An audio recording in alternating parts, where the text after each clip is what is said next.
இன்னைக்கு எல்லாரும் ஓரளவுக்கு வசதி ஆகிட்டோம், எல்லாரும் கையில் டிஜிட்டல் ஸ்மார்ட் ஃபோன் வச்சுக்கிட்டு சுற்றிட்டு இருக்கிறோம். சோத்துக்கு மதியம் ஒரு வேளை சோறு கிடைக்குமேன்றதுக்காக பிள்ளைங்களை ஸ்கூலுக்கு அனுப்புனாங்க.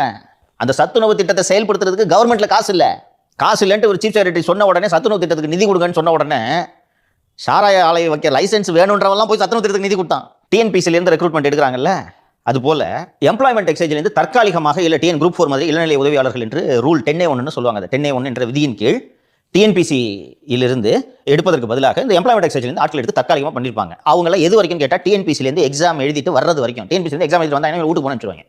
எல்லா சம்பளம் இன்க்ரிமெண்ட் கிடையாது, ஒரு ஜூனியர் அசிஸ்டன்ட் உண்டான எல்லா சம்பளமும் உண்டு.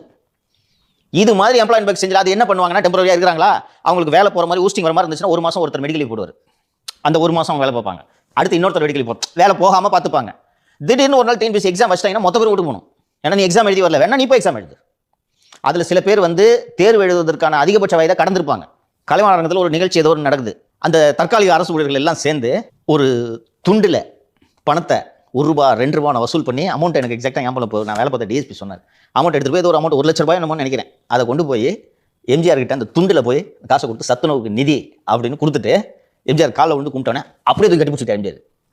சீஃப் செக்ரட்டரி கூப்பிட்டு இஷ்யூ ஆர்டர்ஸ். ஒரே நாள் பர்மனெண்ட் எல்லாம் 50 வயசானவெல்லாம் பர்மனெண்ட் ஆனா.